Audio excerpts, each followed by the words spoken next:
você acabou de ser contratado pelo Hospital Albert Einstein para trabalhar junto com a equipe de médicos, e você vai desenvolver um case aqui agora, onde a gente vai resolver esse problema de negócio. A gente precisa de 5 passinhos aqui, 5 passinhos importantes para a gente estruturar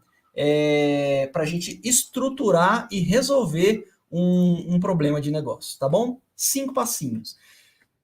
É o que eu carinhosamente...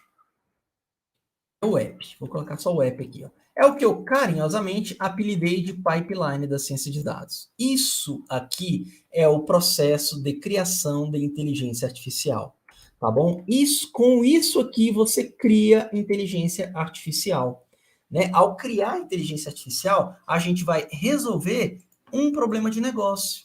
Nesse problema de negócio, a gente vai resolver um case específico, que é a gente vai ajudar a prever se o paciente tem uma predisposição ou não ao diabetes. Então, a gente entrou lá no Albert Einstein, nesse exato momento a gente vai ajudar a equipe de médicos, né, no diagnóstico. Então, cara, a gente vai olhar e vai falar assim, cara, dadas essas informações aqui de entrada, esse paciente aqui tem uma predisposição a diabetes com 70% de chance, 80% de chance, 90% de chance, e assim a gente vai trabalhar a nossa máquina preditiva de IA. Beleza? É isso que a gente vai fazer aqui. Cara, o que a gente faz em cada uma das etapas? A gente faz a análise dos dados que a gente tem para criar essa máquina preditiva, a gente processa esses dados, ou seja, a gente trabalha os dados para que a gente coloque dentro da máquina preditiva, né, dentro do algoritmo, e a outra etapa é a criação em si. A gente cria a máquina preditiva com IA e Machine Learning, tá bom? Que é a quarta etapa. E, por fim, a gente tem ali a nossa máquina pronta para receber novos dados e fazer novas predições. Beleza? Bora fazer uma máquina preditiva para a gente descobrir aqui se o paciente tem predisposição ou não a ter uma diabetes? Vamos juntos? Então, beleza. Primeira coisa é os dados. Nós precisamos ter acesso a dados de pacientes, porque o ChatGPT ele só é o que é porque ele foi treinado com muitos dados. O nosso modelo, a nossa máquina preditiva com IA, ela vai ser uma máquina preditiva que vai ser treinada com os dados que a gente tem, né? Eu não tenho todos os dados do planeta Terra, mas eu tenho os dados aqui que foram coletados aqui pelo Albert Einstein, né? Dados de pacientes que tiveram e que não tiveram diabetes, para que eu jogue dentro do algoritmo e ele consiga devolver para a gente e falar para a gente se o paciente teve ou não predisposição a ter diabetes. Beleza?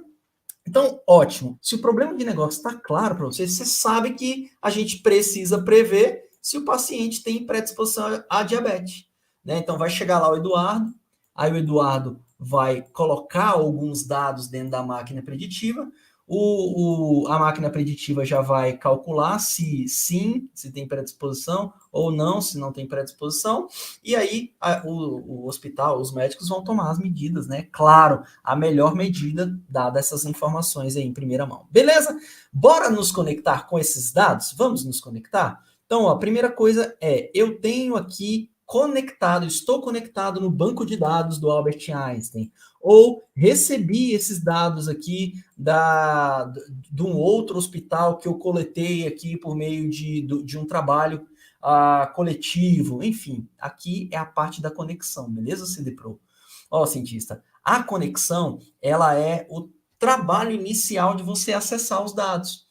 Tá bom? Então, para você fazer a máquina preditiva, você vai precisar ter acesso aos dados, ou você vai precisar coletar os dados. Nesse caso, a gente tem aqui os nossos dados, que é claro, eles estão aqui dentro do nosso ambiente do Google Colab. O que o Google traz para a gente? Ele já traz a programação Python e alguns pacotes instalados. Porém, ele não tem todos os pacotes instalados. Pacotes são bibliotecas. Pensa que, tipo, eu estou querendo ler o livro do Yuval Noah Harari agora, que é um livro chamado Sapiens, Uma Breve História da Humanidade.